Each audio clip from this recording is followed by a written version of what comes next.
डर एक एहसास में आपका स्वागत है। इस चैनल पर आपको सुनने को मिलती हैं डरावनी और सच्ची भूतिया कहानियाँ।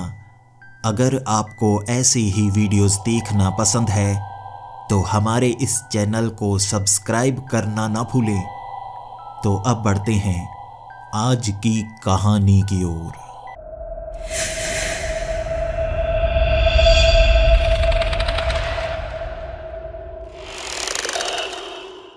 हेलो दोस्तों, मेरा नाम परमप्रीत है और मैं पंजाब का रहने वाला हूँ। आज आपको जिस घटना की जानकारी मैं देने वाला हूँ वो मेरे दादाजी के साथ घटी थी और ये एक सच्ची घटना है। हमारे गांव में सब इसे सच्ची घटना ही मानते हैं और जितने भी बुजुर्ग हैं उस घटना को याद करके आज भी डर जाते हैं। हमारे गांव में किंवदंतियाँ सुनाई जाती हैं उस घटना की। और अब उस कहानी को शुरू करते हैं और सुनते हैं मेरे दादाजी की जुबानी। हेलो दोस्तों, मेरा नाम पवनप्रीत है और मैं पंजाब का रहने वाला हूँ। ये साल है 1955 और मैं खेतों में काम करता हूँ। खेतों में काम करना मुझे बहुत ज़्यादा पसंद है। हमारे गांव में सबसे ज़्यादा ज़मीनें हमारे पास हैं। मेरे 2 और भाई हैं जो मुझसे छोटे हैं। मैं घर में ज़्यादातर उन पर रोब मारता हूँ, लेकिन जब खेतों से मेरे पिताजी यहाँ पर आ जाते हैं, हम में से किसी की भी आंखें ऊपर नहीं उठती, ना ही आवाज़ निकलती है। बिल्कुल सन्नाटा सा छा जाता है। मेरे पिताजी काम में बहुत ज़्यादा मग्न रहते हैं। लगभग पूरा का पूरा दिन वो बाहर रहते हैं और बड़े खेतों को वो संभालते हैं। छोटे खेतों पर काम हम करते हैं। इस तरह घर काफ़ी अच्छे से चल रहा है। मुझे अपना गाँव बहुत ज़्यादा पसंद है। बाकी गांव में वो चीज़ें नहीं हैं। यहाँ जितने भी गांव हैं काफ़ी ज़्यादा दूरी पर बने हुए हैं और एक गांव से दूसरे गांव में जाने के लिए भी काफ़ी मुसीबतों का सामना करना पड़ता है। टूटे रास्ते और वहाँ पर साइकिल चलाना कितना मुश्किल भरा हो सकता है आप नहीं जानते। वहाँ साइकिल चला कर जाना और फिर अपना कोई सामान उन्हें देकर आना। कभी कभी बैलगाड़ी का इस्तेमाल भी करना पड़ता है और मुझे बैलगाड़ी बिल्कुल भी पसंद नहीं है। हमारे गांव में कई मेरे साथी दोस्त हैं जो मुझ पर हंसते हैं कि तू बैलगाड़ी चलाता है, तेरे पास तो साइकिल है ना, तो साइकिल लेकर जाया कर। लेकिन जो भारी सामान होता है वो साइकिल पर रखा नहीं जा सकता, इसीलिए अपने दोस्तों से भी मैं दूरी बनाकर रखता हूँ। गांव में तालाब है नहाने के लिए और भी बड़े बड़े बागान हैं। हर चीज़ हमारे गाँव में मिल जाती है, लेकिन कपड़े लेने के लिए हमें शहर ही जाना पड़ता है। अपने दोनों भाइयों को साइकिल पर बिठाकर कभी कभी मैं शहर जाता हूँ और जब शहर से वापस आता हूँ शाम तक थक जाता हूँ। गांव में समय जैसे बहुत धीमा चलता है, शहर में बहुत तेज चलता है। वहाँ लोग भागे भागे फिरते हैं जैसे उन्हें बहुत ज़्यादा काम हो, रुकने का नाम नहीं लेते। गांव में बड़ी शांति होती है, शहर में वो एहसास नहीं होता। लेकिन शहर में कभी कभी वो नई नई चीज़ें देखने को मिल जाती है जो हमने कभी देखी ही नहीं होती। कपड़े अलग अलग रंग के, जबकि गांव में सिर्फ सफ़ेद रंग के कपड़े ही मिलते हैं। जब शहर से रंग बिरंगे कपड़े आते हैं मैं भी देखता रह जाता हूँ। यहाँ कपड़ों को रंगाना पड़ता है, लेकिन वो रंग बिरंगे कपड़े सिर्फ शहर से ही खरीदे जा सकते हैं।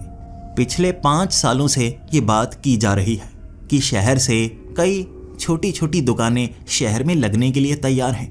कई व्यापारी हैं जो शहर का सामान आसपास के गांव में रखकर बेचना चाहते हैं और हमारे गांव वाले भी इंतज़ार कर रहे हैं कब वो व्यापारी यहाँ पर कोई छोटी सी दुकान खोल लेंगे, हम वहाँ से ही सामान ले लिया करेंगे। लेकिन पिछले 3 से 4 सालों से ये बस बातें ही चल रही हैं, काम आगे नहीं बढ़ पाया है और हमें ज़रूरत की चीज़ें लेने के लिए शहर जाना ही पड़ता है। और कभी कभी फसल बेचने के लिए भी शहर जाना पड़ता है, जिसमें हमें कई दिनों का इंतज़ार तक करना पड़ जाता है। और जब पूरा दिन आप वहाँ पर थक जाते हैं तो घर आने के लिए आप इंतज़ार नहीं कर पाते, बड़ी तेज़ी से साइकिल चलाते हुए आते हैं। इससे पहले हमारे गांव में हर कोई शहर जाया करता था, किसी को डर नहीं लगा करता था। रात के 12 बजे तक भी वापस आने में किसी को डर नहीं लगता था। लेकिन पिछले हफ्ते हमारे गांव में एक आदमी रहा करता था जिसकी उम्र 53 साल थी। मैं उसे ज़्यादा पसंद नहीं करता था, बहुत ज़्यादा अकड़ू था, हमेशा लड़ाई झगड़े किया करता था। लेकिन गांव में झगड़े होने के बाद भी प्यार बना ही रहता है। झगड़े तो आम चीज़ है, जैसे किसी सब्जी में मिर्ची भी जरूरी होती है, उसी तरह से गांव में आपस में रहने के लिए झगड़े भी जरूरी होते हैं। वो भी झगड़े ज्यादा जरूर किया करता था, फिर भी लोग उसे पसंद करते थे। उसकी लाश वहां शहर वाले रास्ते पर मिली। वहां एक बड़ा पेड़ है, पीछे तालाब है, आसपास घने घने पेड़ हैं। उसकी साइकिल और लाश वहीं पर मिली और उसके शरीर पर इतने ज्यादा जख्म थे। पहले सबको लगा कि उसे किसी लुटेरे ने मारा होगा, लेकिन उसके पास लूटने की कोई चीज नहीं थी। सब सोचते रह गए उसे मारने का कारण क्या हो सकता है। वहां आसपास कोई नहीं रहता, बिल्कुल खाली वीरान सी जगह है। बड़े बड़े पीपल बरगद के पेड़ वहां पर लगे हुए हैं और उसकी लाश इस तरह मिलना काफी अजीब बात थी। पहले तो सबको लगा कि किसी ने लूटा होगा या किसी रंजिश के कारण उसे मार दिया होगा, लेकिन कल रात एक और आदमी को मार दिया गया। हमारे गांव में सरपंच के बेटे को मारना एक बहुत बड़ी बात साबित हो सकती है, और जब उसकी लाश सुबह के वक्त मिली तो हड़कंप मच गया था। सिर्फ हमारे ही गांव में नहीं, आसपास के कुछ गांव में। एक तो यहाँ पर गांव भी काफ़ी दूरी पर बने हुए थे, इसीलिए खबर फैलने में समय लगता था। लेकिन उस पेड़ के आसपास 2 लाशों का मिलना ये बात बताता था कि कुछ ना कुछ वहाँ चल रहा है। हो सकता है वहाँ पर लुटेरे छिप कर रहते हैं, और जब कोई शहर से वापस आ रहा होता है तो वो लुटेरे लूटने के लिए, सामान छीनने के लिए हमला करते हैं और जिंदा नहीं छोड़ते। अब इस बात ने हमारे गांव में डर पैदा कर दिया था। सबका मानना था अब अकेले कोई वहां से नहीं निकलेगा, रात के वक्त ज़्यादा ध्यान रखेंगे। इसी के साथ अपने पास कोई ना कोई हथियार रखना अब आम बात हो गई थी।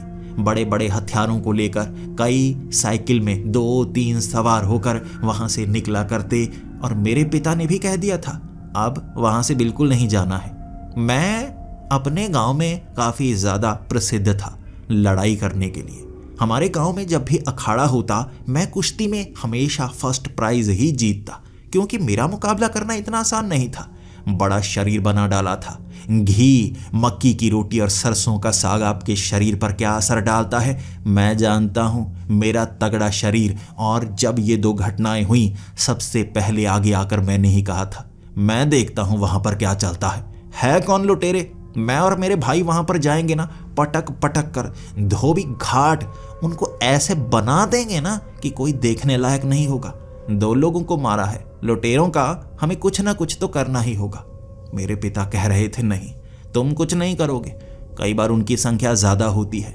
आपका शरीर जितना मर्जी तगड़ा हो, अगर सामने वालों की संख्या ही ज्यादा हो, आप कुछ नहीं कर सकते। हमारे गांव में सब ये कह जरूर रहे थे, हथियार रख रहे थे, लेकिन अब तक उस पर कोई एक्शन लिया नहीं गया था। 5 दिनों बाद जब एक और लाश मिली, एक और किसान जो शहर से हर हफ्ते कुछ ना कुछ सामान यहाँ लाया करता था अपने खेतों के लिए और अपने घर के लिए, उसकी लाश भी वहां पर मिली। शरीर पर वैसे ही जख्म थे। साइकिल वहीं पर थी, साइकिल को चुराया नहीं गया था, उसका सामान भी उसकी जेब में था। इसके बाद तो हड़कंप मच गया कि ये लुटेरे नहीं हैं, रंजिश के कारण मार रहे हैं। हो सकता है कोई दुश्मन है हमारे गांव के, और इसीलिए 3 लोगों को मौत के घाट उतार दिया। अब उनसे बदला लेने का समय था। हमारे गांव में सबने ये प्लान बनाया कि करीबन 20 से 30 लोग इकट्ठे होकर उस जगह पर जाएंगे, देखेंगे, ढूंढेंगे। अगर हमें कोई मिलता है उसके खिलाफ अब एक्शन लिया जाएगा, पकड़ेंगे उसे, पीटेंगे और उगलवाएंगे ऐसा वो क्यों कर रहा है।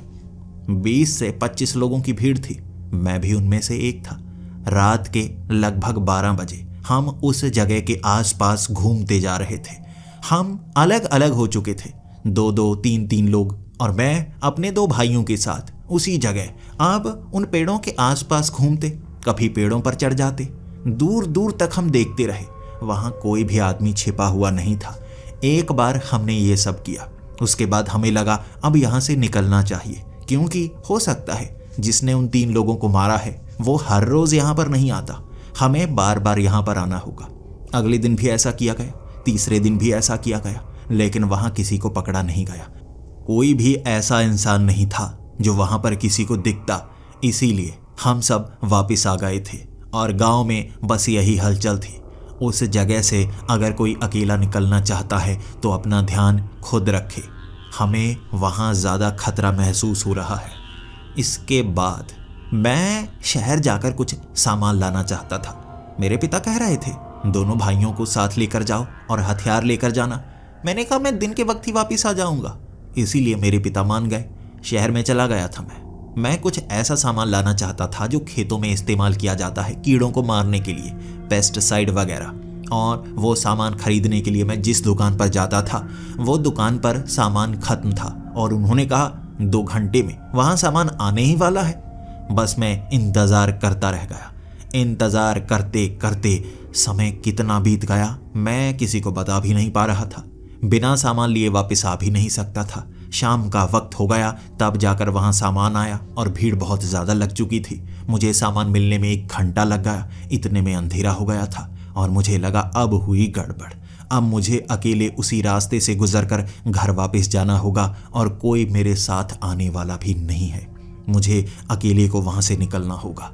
इसीलिए मैंने वो बड़ा सा चाकू हाथ में ही रखा हुआ था।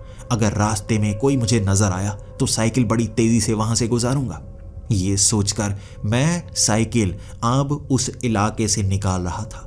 ये इलाका था लगभग 10 किलोमीटर लंबा। वहां पेड़ों की संख्या ज्यादा थी। खेती कोई किया नहीं करता था। रहने वाला कोई था नहीं। ज्यादातर बरगद के, पीपल के पेड़ वहां पर लगे हुए थे और बीच बीच में पुरानी ईंटों के खंडहर थे वहां पर। शायद किसी जमाने में वहां पर कोई गांव भी हुआ होगा। जब मैं वहां से गुजर रहा मुझे एक पीपल के पेड़ के नीचे एक आदमी दिखा। बड़ा सा जैसे उसने टेबल रखा हुआ। वहां बहुत सारे पुराने बर्तन मिट्टी के रखे हुए और पीछे लटकी हुई कुछ चीजें। ऐसा लग रहा था जैसे कोई व्यापारी हो, जैसे वो सामान यहाँ पर रखकर बेच रहा हो। और मेरा दिमाग 1 मिनट के लिए खनक सा गया था।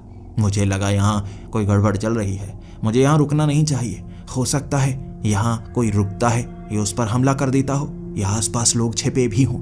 ऐसी जगह जहां पर 3 लाशें मिल चुकी हैं वहां पर कोई व्यापारी इस तरह से ये टेबल लगाकर चीजें क्यों बेच रहा है। मेरा दिमाग घूमने लगा और मैंने चीखते हुए साइकिल तेज चलानी शुरू कर दी। अमूमन मैं डरा नहीं करता था। अंधेरे में अकेला होने के बाद डर लगता है। आप जितने भी बड़े पहलवान हो, मौत से हर किसी को डर लगता है। मैं साइकिल तेज चलाता गया और वहां आंधी चलनी शुरू हो गई। पता नहीं कहां से बादल गरजने शुरू हो गए और उसके बाद आंधी इतनी तेज थी पत्ते उड़ने लगे थे। मुझे वो रास्ता साफ नजर नहीं आ रहा था। बार बार आंखों में मिट्टी पड़ जाती, मेरी आंखें बंद सी हो जाती, जैसे मेरा साइकिल वो हवा के कारण पीछे धकेला जा रहा हो। साइकिल चलाने में मुश्किल हो रही थी और पीछे वो बड़ा बोरा भी तो टंगा हुआ था। मैं बार बार रुकता आंधी के कारण, और जैसे वो पेड़ के पास बैठा हुआ व्यापारी उसका सामान तक नहीं हिल रहा था। एक लंबी सी तार थी जैसे वो पेड़ों के बीच टंगी हुई, उसके बीच उसने वो बर्तन भी टांगे हुए थे। वो बर्तन हिल तक नहीं रहे थे। हवा जैसे सिर्फ उस रास्ते पर थी मुझे धकेलने के लिए, और ये हवा बार बार मुझे धकेल कर उसी तरफ ले जा रही थी। साइकिल मैं आगे ले जाने की कोशिश कैसे करता, इतनी तेज हवा थी मुझे पीछे ले जा रही, और मुझे लगा ऐसे साइकिल चला नहीं पाऊंगा। मैं साइकिल से नीचे उतरा, उसके बाद सर आगे की तरफ किया और अब चलकर ही साइकिल को आगे की तरफ धकेलने लगा। डर इतना ज़्यादा लग रहा था, आखिर ये हो क्या रहा है। मुझे यहाँ से निकलना होगा, कहीं मेरे साथ कुछ ऐसा ना हो जाए जो बाकी लोगों के साथ हो चुका है। मेरे पिता ने कहा था मुझे नहीं जाना चाहिए, कई बार वहाँ देर हो जाती है। अमूमन मेरे पिता ऐसा सामान लेने के लिए शहर जाया करते थे, लेकिन मुझे उन्होंने पिछले कुछ महीनों से भेजना शुरू किया था। इस बार मैंने गलती कर दी। अब मुझे अपनी सारी जिंदगी की गलतियां आंखों के सामने घूमती हुई नजर आ रही थी। मैं इस तरह साइकिल को धकेलता धकेलता अब उस पेड़ से दूर जाने लगा था, और जैसे जैसे पेड़ से मैं दूर जाता रहता हवा उतनी ज्यादा तेज होती रहती, और वहां पर वो जैसे आंधी मुझे उड़ाकर ही ले जाना चाहती थी। मैं घबराया हुआ था, लेकिन फिर भी तगड़े शरीर का फायदा था। मेरी जांघों में इतनी शक्ति थी कि मैं खींचते खींचते साइकिल को जैसे हवा से आगे निकल गया, और एक क्षण में वो आंधी कहाँ गायब हो गई पता नहीं चला। पीछे मुड़कर देखा मैंने, उस चांद की रोशनी में, वो सितारों की रोशनी में मुझे उस पेड़ के आसपास कुछ नहीं दिखा। जैसे वो व्यापारी उसका सामान हवा में ही उड़ गया हो। कहाँ गया वो? जरा भी चीज नहीं बची उसकी। मेरा ये साइकिल भी गिर जाता अगर उस पर यह भारी बोरा ना टंगा होता। मैं अब साइकिल को चलाने लगा और साइकिल बड़े आराम से चल रही। हवा का नामो निशान नहीं था। आगे वाले पूरे रास्ते पर एक भी गिरा हुआ पत्ता नहीं दिखा था मुझे, और मैं साइकिल चलाता चलाता लगभग 1.5 घंटे में अपने गांव पहुंचा। और जब मैं गांव पहुंचा, मेरे पिता मेरा इंतजार कर रहे थे। मुझे देखते ही मुझे गले से लगा लिया और कहने लगे, कहा था तुझे, समय लग जाता है, कहा था तुझे, क्यों गया था तू? उन्होंने मुझे बहुत डांटा और उसके बाद जो बात उन्हें मैंने बताई वो सुनकर घर में मातम का माहौल था। पहले सब सन्न हो गए थे, फिर मुझे मेरी माँ ने भी गले से लगाया, मेरे भाई भी मुझे गले से लगा चुके थे और सब कह रहे थे, अब आप वहाँ अकेले मत जाना। उस रात 12 बजे खाना खाया था हमने। ये बात बहुत लंबे समय तक चर्चा का विषय बनी रही। सो ही नहीं पाए थे हम। जैसे मेरी माँ मुझे देखे जा रही थी, उनके लिए जैसे मैं बहुत दूर हो गया था, बस उतनी दूरी से वापस आ गया किसी तरह से। अगले दिन जब सरपंच को इस बात का पता चला, पूरे गांव में गुस्से का माहौल था। सबको लग रहा था वो व्यापारी है जो लोगों को मारता है। उस पेड़ के आसपास वो व्यापारी यकीनन सबको दिखता होगा, लेकिन वो आंधी की बात किसी ने मानी नहीं। सबका कहना था मैं झूठ बोल रहा हूँ, बात को बढ़ा रहा हूँ, जबकि मैंने कहा मैं सच बोल रहा हूँ। आंधी आई थी, यहां तो पत्ता तक नहीं हिला था, जरा हवा नहीं चली। ऐसा कैसे हो सकता है कि 10-15 किलोमीटर की दूरी पर इतनी ज्यादा आंधी आई हो और यहां एक तिनका तक नहीं हिला? इस बात पर किसी ने यकीन नहीं किया और मुझे कुछ गड़बड़ लग रही थी। अमूमन ऐसे लुटेरे कई जगह होते हैं, लेकिन व्यापारी बनकर कोई क्यों बैठेगा? और अगर उसे हमला करना होता वो हमला कर सकता था। वो इंतजार कर रहा था कि मैं उसके करीब कब जाता, लेकिन वो आंधी, उसके बारे में मैं भी बता नहीं सकता। कुछ दिनों तक वो चर्चा का विषय रहा। उसके बाद एक और आदमी जब वहां पर मारा गया, तब वो बात हर जगह फैल गई। आखिर क्यों कोई वहां लोगों को मार रहा है? ये बात का पता लगाने के लिए सरपंच ने 5 लोगों को अपने साथ लिया था और यही कहा था, पता लगाने के लिए हम वहां पर जाएंगे और वहां जाकर हम देखेंगे आखिर क्या होता है। वो हट्टे कट्टे 5 लोग थे। मुझे भी सरपंच साथ ले जाना चाहते थे क्योंकि मैं कुश्ती में बहुत अच्छा था। मेरे पिता नहीं माने, वो उस दिन बहुत ज्यादा डर गए थे। सरपंच 5 लोगों को साथ लेकर रात को वहां पर गया था और पूरी रात उस पेड़ के आसपास ही रुकने वाला था। पता नहीं क्या हुआ, अगली सुबह तक सरपंच वापस आया ही नहीं। सरपंच की पत्नी बार बार अलग अलग लोगों से पूछ रही थी कि वहां जाकर देखो। मैम अपने भाइयों के साथ, मेरे पिता भी हमारे साथ ही थे। कुछ लोगों ने साइकिल ली, इकट्ठे बैठे, हम 20 लोग थे। वहां पर पहुंचे और वहां साइकिल तो मिला, लेकिन ना सरपंच मिले ना उनके साथ वो 5 लोग। हमने हर जगह तलाशी ली थी, पेड़ों के बीच, वो जितने पेड़ थे, खाली जगह, झाड़ियां, घास, हर जगह देख ली, कोई निशानी नहीं मिली। सरपंच उसके बाद किसी को नजर नहीं आए। गांव में वो नहीं आए, शहर में वो नहीं गए। जितने भी लोग थे हर किसी से पूछा गया, पुलिस को बताया गया। उसके बाद पुलिस कई बार यहाँ आ चुकी थी, कत्ल के बारे में पूछताछ कर चुकी थी, लेकिन पुलिस को शहर से बुलाना पड़ता। यहाँ पर पुलिस मौजूद नहीं होती। शहर में कई और कार्यक्रम होते, पुलिस वहाँ रहती, और यहाँ कत्ल हो रहे थे, डर बढ़ रहा था। इस बार तो सरपंच ही गायब थे, साथी ही गायब थे, पुलिस वाले कुछ नहीं कर पा रहे थे। 4 दिन बाद एक बहुत अजीब सी घटना हुई। सरपंच के साथ 5 लोग गए थे। उनमें से एक गांव में पहुंच गया, और जब वो गांव में पहुंचा, उसकी दाढ़ी बढ़ चुकी थी। कुछ ही दिनों में बाल सफेद हो चुके थे। वो बहुत ज्यादा कमजोर हो चुका था। शरीर पर बहुत ज्यादा चोट के निशान, सर पर बहुत ज्यादा चोट के निशान। और जब उससे पूछा गया क्या हुआ उसके साथ और सरपंच कहाँ है, वो बता नहीं पा रहा था। वो बार बार कहे जा रहा था, मुझे कुछ नहीं पता, मुझे कुछ नहीं पता वो कहाँ पर है। उसे याद तक नहीं था वहां पर क्या क्या हुआ, वो भूल चुका था। उससे बहुत सख्ती से पूछा गया था, गांव में भी, पुलिस वालों द्वारा भी, लेकिन सच में उसे याद नहीं था। पहले पहले सबको लग रहा था शायद ये घटना उसने करवाई हो, इसीलिए वो बचकर आ गया। बाकी कहां पर है किसी को नहीं पता। लेकिन उसकी जो हालत थी उसे देखने के बाद इतने दिनों बाद सबने माना वहाँ कुछ ऐसा हो रहा है, कुछ बहुत भयानक जो हर किसी की समझ से बाहर है। और इसको पता लगाने के लिए अब गांव में लोग इकट्ठे होने लगे थे। वो वहाँ जाना नहीं चाहते थे और किसी खास को भेजना चाहते थे। सबको लग रहा था ये कोई भूतिया घटना है, साधारण घटना नहीं। शरीर पर जैसे चोट के निशान थे वो बाहरी चोटें नहीं थी। जैसे शरीर पर कोई तेजधार हथियार से वार किया जाए तो बड़ा सा कट बनता है, खून बाहर आता है, लेकिन वो जो चोट के निशान थे वो जैसे मांस के अंदर कट के निशान थे। मांस तो फटा तक नहीं, अंदर निशान कैसे बन गए? पुलिस वाले अब इस बात पर यकीन नहीं कर पा रहे थे कि ऐसी कोई भूतिया घटना वहां पर होती है, और वो भूतिया व्यापारी कौन है। उसके बारे में जानकारी इकट्ठा करने के लिए रात के वक्त वहां पर जाना पड़ता, और पुलिस वालों को और भी कई काम थे। हमारे गांव में वहां जाने वालों की संख्या बहुत कम हो गई थी। हर किसी को डर लगने लगा था।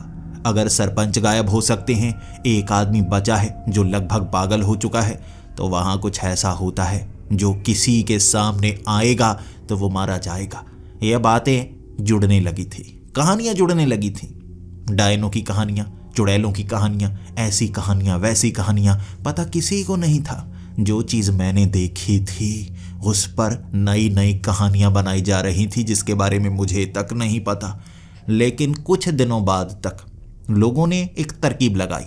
अगर वहाँ किसी जादूगर, कोई तांत्रिक बाबा को भेजा जाए तो शायद कोई काम बन सकता है। शायद उन लोगों के साथ कुछ ऐसा हो सकता है जिससे उन्हें बचाया जा सके। तो दूर के गांव में एक कुटिया में बाबा रहा करते थे। वो बाबा को भूत निवारक बाबा कहा जाता था। वो लोगों की परेशानियों को दूर किया करते थे, पैसे भी नहीं लिया करते थे। उनके पास एक शक्ति थी।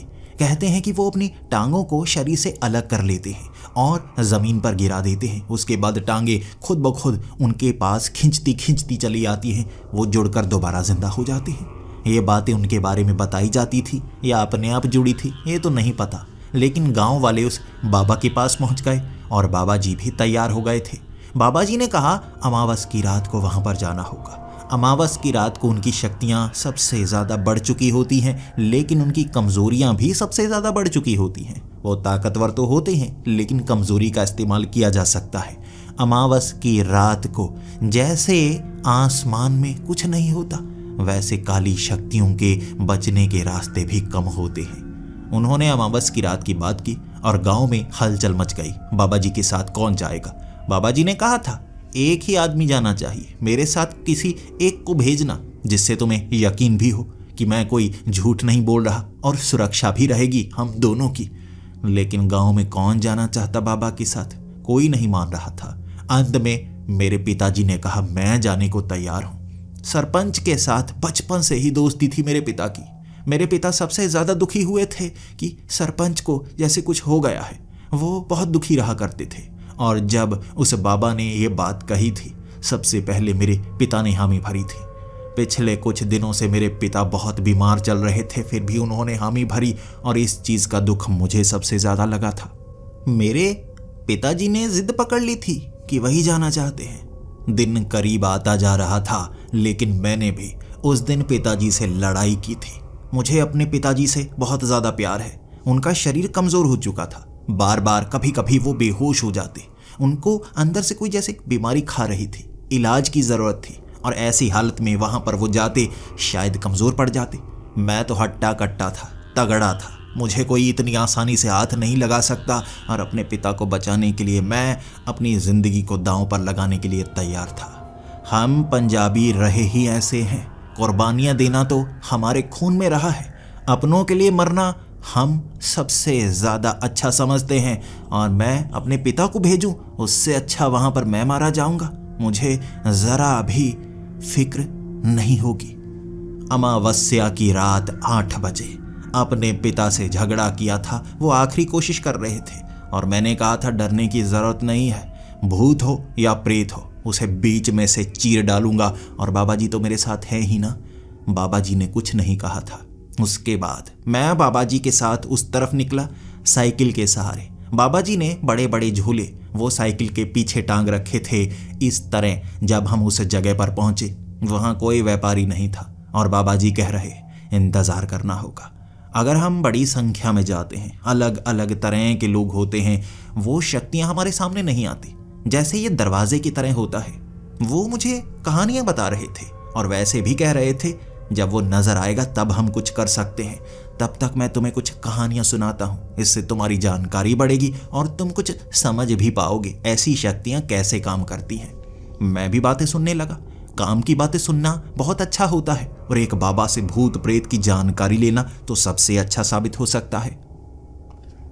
तब बाबा बताने लगे थे जो अंधेरी रातें होती है ना, जब ऐसी वीरान जगह जहां किसी का आना जाना ना हो, वहां कभी कभी किसी समय पुरानी शक्तियां जाग जाती हैं। आपको कई सालों तक वहां कुछ महसूस नहीं होगा। अचानक भूत प्रेत दिखना शुरू हो जाएंगे। सबको लगता है कहीं और से भूत प्रेत ऐसी खाली जगह पर आकर बस जाते हैं, लेकिन ऐसा नहीं होता। हम समय से बंधे हुए हैं, हमारा जीवन काल है। हम एक से एक आगे बढ़ते जाते हैं, बूढ़े होकर मर जाते हैं। जब हम मर जाते हैं हमारी आत्मा समय के साथ नहीं चलती, हमारा समय अलग होता है। उन भूतों का, प्रेतों का समय अलग होता है। हो सकता है जो आपको 100 साल बाद प्रेत नजर आए, असल में उसकी मौत 100 साल पहले हुई हो, वो प्रेत बन गया, लेकिन 100 सालों तक वो किसी को दिखा नहीं। वो एक झटके से 100 साल आगे वाले समय में पहुंच जाते हैं और वहां लोगों को डराना शुरू करते हैं। लोगों का मानना होता है कहीं और से कोई भूत आकर यहाँ बस गया। ऐसा नहीं, वो समय को जैसे तोड़कर आगे पहुंचे होते हैं और इनकी शक्तियां जहां पर जुड़ने लगती हैं वहां अजीबोगरीब चीजें होने लगती हैं। और वो जो प्रेत होते हैं उनका स्वभाव बिल्कुल विपरीत सा हो जाता है। वो ऐसा करने लगते हैं जिससे लोगों को कष्ट हो। अपने कष्ट कम करने के लिए लोगों को कष्ट देना शुरू कर देते हैं। इसके बाद वहां घूमते घूमते मैं बाबा जी से बात करने लगा था। आखिर भूतों को भगाया कैसे जाता है? ऐसे प्रेत को कैसे भगाया जा सकता है जो इतना ज्यादा शक्तिशाली हो? तब बाबा मुस्कुराते हुए कहने लगे थे, ये तो वैसे मुझे भी नहीं पता, लेकिन एक तरीका मुझे पता है। मैं पहले कुछ डरा था जब बाबा जी ने कहा कि ये मुझे नहीं पता। मैं सोच रहा था अगर बाबा जी को नहीं पता ये तो मौत का खेल हो गया। फिर बाबा जी समझाने लगे, एक तरीका है, जैसे किसी पेड़ को खत्म करने का तरीका होता है उसकी जड़ तक पहुंचना। जब जड़ उखड़ जाती है पूरा का पूरा पेड़ ही उखड़ जाता है, फिर उसे दोबारा जिंदा नहीं किया जा सकता। कुछ पेड़ों को काटने के बाद वो जमीन में रह जाते हैं जहां से वो दोबारा जिंदा हो जाते हैं। प्रेतों के बारे में भी ऐसा ही है। जब उनकी जड़ खत्म कर दी जाए तो वो पूरी तरह से खत्म हो जाते हैं। उन्हें खत्म करना पड़ता है शुरू में जाकर, इस तरह उनको रोका जा सकता है। बाकी कई बार समय यही रहता है, कई बार हमें अपने समय से पीछे जाना पड़ जाता है, पता लगाना पड़ जाता है। इसीलिए तो कह रहा हूं, मुझे ये नहीं पता कि इसे कैसे खत्म करना है अभी, लेकिन हम पता लगाएंगे, हम कोशिश करेंगे इसकी जड़ को उखाड़ने की। मुझे लगा किसी पेड़ की जड़ उखाड़नी होगी। उन्होंने हंसते हुए कहा था, ये इतना आसान नहीं, हमें ढूंढना होगा हर राज, मुश्किलों का सामना करना होगा, फिर इसका अंत हम कर पाएंगे। और यहाँ जो नकारात्मक ऊर्जा को मैं महसूस कर पा रहा हूँ, ये कोई साधारण छोटी मोटी नकारात्मक ऊर्जा नहीं है, कोई बड़ी नकारात्मक ऊर्जा है जो जागृत हो गई है। हम वहां पेड़ों के आसपास घूमते जा रहे थे। मैं बाबा जी से बातें करता जा रहा था। बाबा जी को मुझ पर पूरा भरोसा था, क्योंकि मैंने उन्हें बताया था मैं कुश्ती में तगड़े से तगड़े आदमी को गिरा सकता हूँ। मुझे ऐसे दांव पेच आते हैं कि सामने वाला मुझे आसानी से जैसे हरा नहीं सकता। वो हंस रहे थे, वो कह रहे थे, तो तुम तो उस प्रेत को आसानी से पकड़कर निचोड़ डालोगे ना? मैंने कहा हाँ। फिर धीरे धीरे वहाँ हालात बदलने लगे। हवा चलनी शुरू हो गई और तभी बाबा कहने लगे, हवा चलनी शुरू हो गई। मैंने कहा तो क्या हवा से कोई संबंध है? बाबा ने कहा नहीं, हवा से संबंध नहीं है, लेकिन ऐसा महसूस हो रहा है। देखो दूर वाले पेड़ हिल रहे हैं। वो पेड़ नहीं हिल रहे थे, सिर्फ आसपास के पेड़ हिल रहे थे। ऐसा नहीं हो सकता कि हवा सिर्फ यहीं चल रही हो। ये देखकर मुझे भी डर लगने लगा। अब बाबा कह रहे थे, ये लालटेन को ध्यान से पकड़ कर रखना, ये बुझनी नहीं चाहिए। घुप अंधेरा हो गया तो हम एक दूसरे से दूर हो जाएंगे। जब हम एक दूसरे से दूर हो जाएंगे परेशानी बढ़ सकती है। तभी हवा तेज चलने लगी और हम हवा से जैसे बचने के लिए पेड़ों के पीछे छिपने लगे। हम जिस दिशा में पेड़ के पीछे छिपते ना, उस दिशा से हवा चलने लगती, आंखों में मिट्टी पड़ने लगती। हम पेड़ के दूसरी तरफ हो जाते, वहां पर मिट्टी पड़ने लगती। जैसे कभी हवा दाईं तरफ से चलना शुरू हो जाती, कभी हवा बाईं तरफ से चलना शुरू हो जाती। हम बस परेशानी का सामना कर रहे थे। लालटेन हमारे हाथ में थी, यहां से रोशनी दूर दूर तक हो रही। अचानक एक और दिशा में हमें रोशनी दिखने लगी। तब बाबा कहने लगे, रोशनी का पीछा करो, रोशनी का पीछा करो। बाबा आगे आगे चलने लगे थे, मैं उनके पीछे पीछे, और हवा जैसे हमें धकेल रही थी। हवा हमें उसी दिशा में ले जा रही थी। काम आसान सा लग रहा था। उन हवाओं के बीच से निकलते हुए जब हम उस आदमी के पास पहुंचे, वहां हवा कम चल रही थी। आसपास पत्ते उड़ रहे थे जैसे कोई बवंडर हो। आसपास बहुत ज्यादा आंधी, बीच में बिल्कुल पत्ता नहीं हिल रहा। तब वो आदमी कई लालटेन को वहां आसपास टांगे हुए नीचे जैसे टेबल पर रखा सामान बेच रहा हो। उसने अपने हाथ फैलाए और हमें वो चीजें देखने के लिए कहा। बाबा आगे की तरफ हो गए, मैं बाबा के पीछे था। मुझे थोड़ा थोड़ा डर लग रहा था। बाबा ने वहां एक मिट्टी का बर्तन उठाया। उसे देखते ही जैसे उन्हें कोई झटका लगा हो, वो थोड़ा थोड़ा डरने लगे थे। मेरी तरफ देखकर कहने लगे, यहाँ नकारात्मक ऊर्जा कितनी ज्यादा है। मैंने इससे ज्यादा नकारात्मक ऊर्जा का एहसास कभी नहीं किया। साधारण प्रेत आत्माएं जिन्होंने कुछ लोगों को मारा हो, वो खतरनाक होती हैं। ये उससे ज्यादा नकारात्मक क्यों महसूस हो रही है? ऐसा क्यों लग रहा है जैसे इसने उन्होंने ये शब्द कहा था। और उसके बाद वहां हवाएं इतनी तेज थी कि मुझे धक्का देकर जैसे पीछे गिरा दिया। और वो टेबल के पीछे बैठा आदमी, वो व्यापारी, उसने बाबा के ऊपर छलांग लगाई और बाबा को पकड़ने लगा। उसने बाबा के शरीर पर जैसे नाखून मारने शुरू कर दिए, लेकिन बाबा के शरीर पर कोई कट का निशान नहीं बन रहा था, कपड़े नहीं फट रहे थे। लेकिन बाबा की चीखें ऐसी थी जैसे उनका शरीर काटा जा रहा हो। शरीर के अंदर से, चमड़ी के अंदर से वो चीखें मार रहे और वो बाबा मुझे कह रहे, जाओ रोशनी का पीछा करो, रोशनी का पीछा करो। मुझे समझ में नहीं आ रहा था, रोशनी कौन सी रोशनी? उन्होंने कहा, जड़, तुम्हें जड़ काटनी होगी, तुम्हें जड़ काटनी होगी। बाबा पर वो हमला कर रहा और मैं आगे की तरफ भागा। जो उस व्यापारी के पीछे वाला पेड़ था ना, वो पेड़ के बीच जैसे एक दरवाजा बना हुआ। ये कोई लकड़ी का दरवाजा नहीं था। ऐसा लग रहा जैसे उस पेड़ के अंदर कोई बहुत तेज रोशनी वाली चीज रखी हो। वहां से रोशनी बाहर की तरफ निकल रही थी। ये कोई आग नहीं थी, कोई लालटेन नहीं थी। जैसे पेड़ के अंदर कोई दिन का समय हो, सूरज की रोशनी हो। मैं उस रोशनी के करीब था। पीछे से बाबा ने भी हाथ में जैसे रंग बिरंगा सा पाउडर हवा में उछाला। वो पूरे के पूरे आंधी में जैसे घूमने लगा। तब बाबा को उस प्रेतात्मा ने छोड़ दिया। बाबा मेरी तरफ भागे आ रहे थे और कह रहे, चलो अंदर, चलो अंदर, हमें समय में जाना होगा, हमें समय में जाना होगा। मैं छलांग लगाने वाला था, लेकिन इंतजार कर रहा। जैसे ही बाबा मेरे करीब आए, मैंने देखा वो प्रेत आत्मा की लंबी लंबी बाजू हो गई थी, जैसे वो रबर का बना हो, और अपनी उंगलियां उसने बाबा की गर्दन के बीच घुसा डाली। ना बाबा बोल पा रहे थे, ना कुछ कर पा रहे थे। खींच लिया पीछे की तरफ और उस आंधी में जैसे बाबा को बहुत दूर ले गई वो प्रेत आत्मा। वो हाथ मेरे लिए भी आए और मुझे लगा मैं मारा जाऊंगा, मेरी गर्दन भी वो चीर डालेगा। मुझे इस रोशनी के अंदर जाना होगा। मैंने रोशनी में छलांग लगा दी। मैं पेड़ के अंदर था और जब मैंने पेड़ के अंदर छलांग लगाई, मैं सिकुड़ कर बैठना चाहता था, लेकिन जैसे मैं फिसला, आगे की तरफ गिरा और रोशनी से मेरी आंखें चुंधिया गई। मैं इधर उधर झांक रहा, ये क्या चीज़ है, और मुझे नज़र आ रहे आसपास लटके हुए कपड़े, बड़े बड़े बांस के डंडे और उन पर लटके हुए कई कपड़े। ये गंदे मैले पुराने कपड़े थे जो मिट्टी से सने हुए। लेकिन ये क्या, कपड़े कहाँ पर आ गए? वहाँ कुछ पेड़ भी नजर आ रहे, पेड़ों की लकड़ियाँ नजर आ रही, और मैं भाग रहा, कहीं वो हाथ मुझे मार तो नहीं डालेंगे। कपड़ों के बीच, लकड़ियों के बीच से जब बाहर निकला, मुझे कुछ लोग नजर आए। ये कोई प्रेत नहीं थे, लेकिन सबसे हैरानी वाली बात, आंखें रोशनी से चुंधिया रही, रोशनी आसमान से आ रही थी। सूरज चढ़ा हुआ बिल्कुल ऊपर, जिसे देखा नहीं जा सकता। रात से दिन कैसे हो गया मुझे नहीं पता, लेकिन यहाँ लोगों की भीड़ थी और मैं घबराया हुआ उन्हें कह रहा, बाबा को बचाओ, बाबा को बचाओ। और वो कह रहे, कौन से बाबा, कौन से बाबा? 2 लोग थे जो मुझे डरा हुआ देख मेरे साथ आए। मैंने कपड़े के बीच जगह दिखाई और कहा, यहाँ से मैं आया।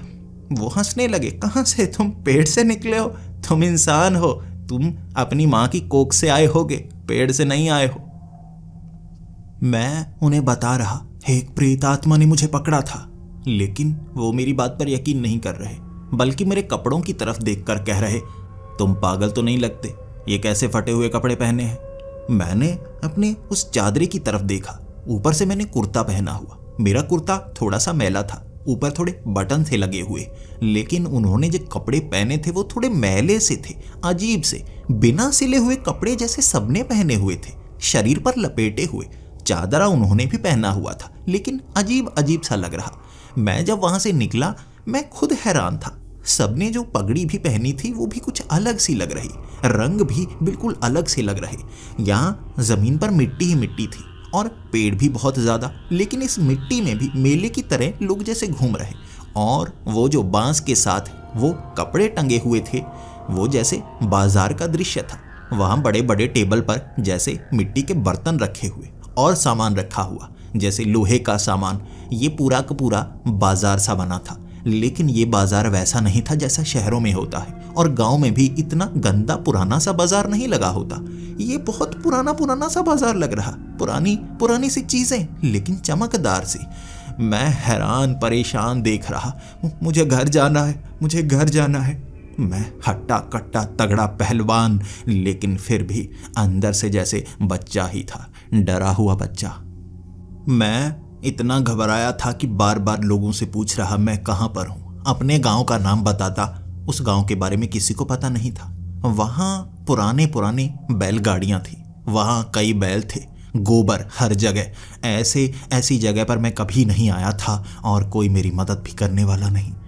ये बाजार था जहाँ से लोग सामान खरीद रहे, बैलगाड़ियों पर रख रहे। और जैसे ही मैंने कुछ अजीब से लोगों को देखा, साधारण लोगों की तरह उन्होंने कपड़े नहीं पहन रखे थे, उनके कपड़े अलग थे। शरीर पर बहुत सारा लोहा पहना हुआ, हाथ में तलवारें पकड़ी हुई। मुझे लगा शायद ये कोई और जगह है, मैं इनसे पूछता हूँ।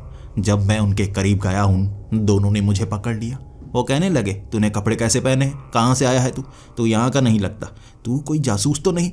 मैंने कहा, मैं जासूस नहीं हूँ, मैं बाबा जी के साथ यहाँ पर आया था। प्रेत आत्मा, एक पेड़ के पास ना प्रेत आत्मा थी, वो टेबल पर वो लोगों को मार रही थी। हाँ, हम उनको रोकने के लिए आए थे। और वो हंसने लगे, पागल है, पागल, ऐसे जाने दो, ऐसे जाने दो यहाँ से। वो सैनिक थे। और उसके बाद वो बाजार से बाहर निकला मैं, वहाँ कई घोड़े थे, घोड़ों की जैसे रेस लगी हुई, बैलों की रेस। एक तरफ बड़ा सा अखाड़ा बनाया हुआ जिसमें पानी था, कीचड़ था, वहाँ युद्ध कर रहे, कई जैसे कुश्ती कर रहे। लोगों की संख्या काफ़ी थी जो तालियां बजा रहे। एक पेड़ के पास बैठे एक आदमी को मैंने कहा था, बाबा जी मेरी मदद कीजिए, मैं समझ नहीं पा रहा मैं कहाँ जाऊँ, दूर दूर कुछ नज़र ही नहीं आ रहा, पेड़ों के बीच मेरा गांव कहाँ है। जब मैंने गांव का नाम बताया, बाबा जी को गांव के बारे में नहीं पता था। मैंने उन्हें कहा, 1955 में आप कौन से गांव के हैं? उन्होंने कहा, 1955 क्या 1955, ये 1853 है, 1955 नहीं। दिमाग तो खराब नहीं हो गया तुम्हारा? और ये बात सुनते ही मेरी आंखें खुल गई। बाबा जी की सारी बातें दिमाग में घूमना शुरू हो गई। जड़ से पेड़ को खत्म करना पड़ता है। प्रेत आत्मा समय से बंधे होते हैं। कई बार वो शक्ति बड़े स्तर पर होती है जो हमारे शरीर को खींच सकती है। बाबा ने कहा था, हो सकता है हम अपने समय से आगे निकल जाएं, हो सकता है हम अपने समय से पीछे पहुंच जाएं। एक शक्तिशाली प्रेत आत्मा कुछ भी कर सकती है खुद को बचाने के लिए, लेकिन उसकी कमजोरी भी उसकी शक्ति में ही होती है। जब वो किसी को सजा देता है तब वो अपनी कमजोरी भी दिखाता है, और उस कमजोरी पर वार करने पर उसे खत्म भी किया जा सकता है। हो सकता है वो प्रेत आत्मा जब बाबा को मार रही थी, उसकी वो कमजोरी और वो पेड़ का दरवाज़ा खुला जिसमें मैं पहुंचा, और यहाँ उसकी जड़ है उसकी। मैं वो बाबा से पूछने लगा, बाबा जी यहाँ पर लोग कैसे रहते हैं, कहाँ रहते हैं?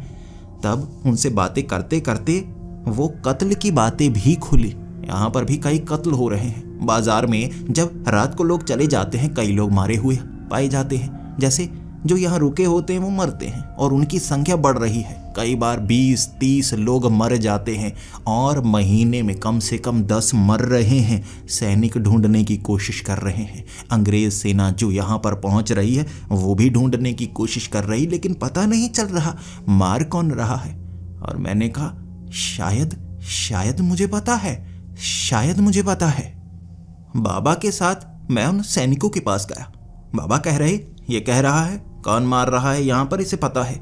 वो सैनिकों ने मुझे पकड़ लिया। पहले तो उन्होंने मुझे 2-3 झापड़ लगाए और कहने लगे, तू पागल है, सच तो बोल रहा है ना? मैंने कहा मैं सच बोलूंगा, चलो मेरे साथ। मुझे उस पेड़ का पता है। उस पेड़ की दाईं तरफ वाली वो दुकान सी बनी हुई है ना कपड़े वाली, वो व्यापारी की प्रेत आत्मा नजर आती है और लोग मरते हैं। मेरे सामने उसकी प्रेत आत्मा ने हमला किया और मैं जिस समय में हूँ, हो सकता है वो प्रेत आत्मा है, हो सकता है मैं पुराने समय में आया वो जिंदा हो, मार वो रहा है। सैनिकों को लेकर मैं वहां पर पहुंचा और सैनिक अब उसे पकड़ना चाहते थे, लेकिन पक्का भी करना चाहते थे। तुम कह रहे हो ये मार रहा है लोगों को? उसका चेहरा उतर गया। मैंने कहा हाँ यही है, ये मुझ पर हमला करेगा। वो मुस्कुराते हुए कहने लगा, भाई आप क्यों मुझ पर इल्ज़ाम लगा रहे हैं? मैंने आपका क्या बिगाड़ा है? मैं तो दुकान चलाता हूँ, बहुत कम सामान बिकता है और ये मिट्टी का सामान खरीदने वालों की संख्या कम होती है। देखिए इल्ज़ाम मत लगाइए, ये सैनिक मुझे पकड़ लेंगे, बहुत सज़ा देंगे। आपको गलत फहमी हुई होगी। आपने कब देखा मुझे? मैंने कहा मैंने देखा तुमने बाबा जी को मारा। मैंने देखा तुम यहीं पर दुकान लगाते हो और लोगों को मारते हो। उसने कहा आपने कब देखा? रात के वक्त कब? मुझे कब देखा आपने? मेरे पास कोई सबूत नहीं था और पुलिस वाले मुझ पर भी शक कर रहे, लेकिन मेरी बात पक्का भी करना चाहते थे, क्योंकि उस कातिल को पकड़ने के लिए बहुत ज़्यादा मेहनत की जा रही थी। कहते हैं हज़ारों लोग मारे जा चुके हैं और मारने का तरीका वही, शरीर पर चोट के निशान, चाकू से गोदने के निशान और बेरहमी से मारा जा रहा था। बेवजह बच्चों को, औरतों को उन्हें जैसे पकड़कर बेहोश करके यहाँ लाकर पेड़ों के पास बांधकर तड़पाकर मारा जाता। पकड़ा नहीं जा रहा था, जो था वो पकड़ा नहीं जा रहा था। लेकिन वो कहने लगा, देखिए भाई आप पागल तो नहीं, देखिए इसे पकड़िए, ये पागल लगता है। कपड़े देखिए, ऐसे कपड़े पहनकर कौन घूमता है? यहाँ किसके पास ऐसे कपड़े हैं? ये जासूस लगता है, ये शायद इसी ने मारा है, सबको ये मार रहा है और मुझे फंसाने की कोशिश कर रहा है ताकि बच जाए, लेकिन कर्मों का फल मिलता है। पकड़ लीजिए इसे, इसने कहा है, इसे पता है किसने मारा है, पीटिए इसे, ये खुद ब खुद उगलेगा, पीटिए इसे। मुझे लग रहा था भविष्य में ये वो प्रेत आत्मा बनेगा। भविष्य में इसके साथ क्या होगा मुझे नहीं पता, लेकिन ये वो प्रेत आत्मा बनेगा जो लोगों को मारेगा। आगे जाकर भी पता नहीं कितने लोगों को ये और मारने वाला था। मैं उन सैनिकों के सामने कहने लगा, आप मुझे पकड़ लीजिए, मुझे भी पीटिए, इसे भी पीटिए, हमेशा के लिए बंद रखिए। इसके बाद आगे जाकर ये कुछ कर ही नहीं पाएगा, ना मैं कर पाऊंगा। अगर आपको लगता है क्या ये सही है, मैं पिटने के लिए तैयार हूँ। अब इससे पूछिए क्या ये जेल जाने के लिए तैयार है?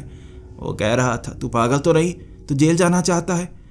तुम मुझ पर इल्ज़ाम क्यों लगा रहा है? क्यों लगा रहा है इल्ज़ाम? उसने वो मटका उठाया और मेरी तरफ फेंका। इसके बाद मैं पीछे हट गया। मैं तो हट्टा कट्टा था, लेकिन वो सैनिक गुस्से में आ गए, उसे पकड़ना चाहते थे। वो चाहते थे दोनों को पकड़ा जाए, वो पकड़ होना नहीं चाहता था। सैनिकों ने कहा, कमर दिखा अपनी, सामान दिखा, तेरे पास वो चाकू तो नहीं? वो घबरा गया, पीछे वाला मटका उठाकर भागा और मटके में चाकू था, बड़ा लंबा चाकू जिसमें खून लगा हुआ। ये जंग खाया वो चाकू था जिससे यहाँ लोगों पर वार किया जा रहा था और सैनिक उसके पीछे। और मुझे भी उन्होंने कहा, पकड़ इसे, यही है। मैंने उसके पीछे भागना शुरू कर दिया। सैनिक भी उसके पीछे थे, मैं भी उसके पीछे था। वो उन पेड़ों के बीच से निकलता हुआ आगे भाग रहा और सैनिक पीछे रह गए, लेकिन मैं भागने में तेज था। मैं उसके पीछे पीछे, वो चाकू से मुझे डरा रहा, रोकने की कोशिश कर रहा, लेकिन मुझे उसे पकड़ना था। वो मटका गिर गया जहां चाकू बिखर गए। हाथ में उसके बड़ा चाकू था जिसे लेकर वो भाग रहा। मैंने उसे पीछे से पकड़ा। जोरदार टक्कर हुई थी, लेकिन सामने वाले पेड़ से निकल रही रोशनी, मैं उसे पकड़कर सीधा उस रोशनी में ही घुस गया था। उस पेड़ के अंदर जैसे रोशनी कभी उड़ जाती, अंधेरा होता तो कभी दिन हो जाता। हम पेड़ के बीच में ही फंसे हुए और उसने चाकू से मुझ पर वार करने की कोशिश की। मेरी बाजू में ज्यादा दम था, मैं उसे पकड़े हुए। वो चाकू की नोक मेरी तरफ थी, लेकिन वो घोंप नहीं पा रहा। मैंने उस चाकू को उसकी तरफ मोड़ दिया और तब उसका भयानक रूप दिखने लगा। वो प्रेत आत्मा बनता तो कभी इंसान बनता, बार बार जैसे रूप बदल रहा, और मैं बस उसे रोकना चाहता था तो वो चाकू उसकी गर्दन के आर पार ही कर दिया मैंने। उसकी गर्दन से जब खून निकल रहा था, उसकी आंखों से भी लहू निकलना शुरू हो गया। वो लहू उसके शरीर के हर अंग से निकलने लगा और लहू जमीन में जाने लगा। शरीर उसका पिघलता गया था और मैं उस रोशनी में जैसे बेहोशी की हालत में, हर चीज खिंचती हुई दिख रही थी मुझे, और मैं वो चाकू भी उसकी गर्दन से निकाल नहीं पाया। और जैसे ही मैं एक झटके को महसूस कर पाया, मैं उस पेड़ से पीछे गिरा था। अंधेरा, और पेड़ के सामने बैठे हुए वो बाबा जख्मी थे, जख्मी बहुत ज्यादा, लेकिन जिंदा, और वहां उनसे उठा नहीं जा रहा। मेरे हाथ में वो चाकू अभी मौजूद था, पता नहीं कहां से आ गया, और वो चाकू देखकर मैं डर गया, एक तरफ फेंका और मैं बाबा से कहने लगा, कहाँ है वो, कहाँ है वो? बाबा ने कहा, नकारात्मक ऊर्जा खत्म हो गई। वो प्रेत आत्मा का रूप बनने से पहले तूने खत्म कर दिया, तभी तो यहाँ से वो नकारात्मक ऊर्जा का एहसास भी बिल्कुल खत्म हो गया, जैसे वो यहाँ पर आई ही ना हो। तूने जड़ खत्म कर दी ना। मैंने कहा, जड़? शायद मैंने उसे मार डाला, वो प्रेत आत्मा थी, या पुराने समय में जाकर उसे मारा। बाबा ने कहा, हाँ, तूने जड़ खत्म कर दी, सबूत तेरे पास है। वो प्रेत आत्मा इसी चाकू से जुड़ी थी और तू समय से ही उसे अलग ले आया, जिससे वो बाकियों को मारने वाला था, किसी बड़े को जिससे वो प्रेत आत्मा बनता। तूने उस चीज से उसी को मार डाला और जड़ खत्म हुई। भले ही उसे वो सजा नहीं मिली, लेकिन ये शैतानी शक्ति का अंत हुआ। बाबा को वहां से निकाला नहीं जा सकता था, वो ज्यादा जख्मी थे। पूरी रात मैंने इंतजार किया और सुबह के वक्त गांव से हमें देखने के लिए लोग आ चुके थे। हमें जिंदा देखकर वो खुश थे और ये जानकर भी खुश थे वो प्रेत आत्मा का अंत हुआ। वो कई बेहोश लोग वहां मिले थे, सरपंच भी जिनकी दिमागी हालत सही नहीं थी, और वो 4 लोग भी जो उस दुनिया में चले गए थे। वो समय में वहां मुझे दिखे तो नहीं थे, लेकिन यहाँ पेड़ों से अलग होकर वो निकल आए। बेहोशी की हालत में उन्हें गांव ले जाया गया। 1 महीना लगा उन्हें सही से बात करने में। वो झटके में थे, वो जैसे ऐसी जगह में थे जहां से वो उन्हें लगा था वो निकल नहीं पाएंगे। समय को तोड़ डाला था उन्होंने, और मैंने उस प्रेत आत्मा को मारकर उन्हें बचा लिया। कुछ समय लगा उन्हें सही से बात करने में, पहले जैसे बनने में, लेकिन मुझे अपने गांव में बहादुर माना जाने लगा। लोगों में खौफ अब भी था। प्रेत आत्मा वो भयानक थी, वो जो लोगों को सिर्फ मजे के लिए मारा करता था, वो प्रेत आत्मा बना था, और वो लगभग 100 साल आगे जागी थी प्रेत आत्मा। लोगों को मौत के घाट उतार देती, लेकिन मैंने उसका अंत कर दिया। बाबा भी इस बात से खुश थे। यह कहानियां आगे चलने लगी, लेकिन लोग धीरे धीरे उसे भुलाते गए, झूठी कहानियां मानने लगे। जब कोई प्रेत आत्मा बहुत नकारात्मक ऊर्जा के साथ जुड़ जाती है, तो जब उसे खत्म किया जाता है, उसके सभी स्वरूप, उसकी कहानियां भी खत्म हो जाती हैं, और इस तरह उसका अंत होता है। और सबको लगता है प्रेत आत्मा होती ही नहीं, वहां से कोई नकारात्मक ऊर्जा जुड़ी ही नहीं, हमें दिखाओ वो भूत कहां पर है। मेरी बात मानिए, अगर आपका सामना भी जैसी प्रेत आत्मा से मैंने किया हो जाता, शायद आपके साथ कुछ बहुत बुरा हो सकता था।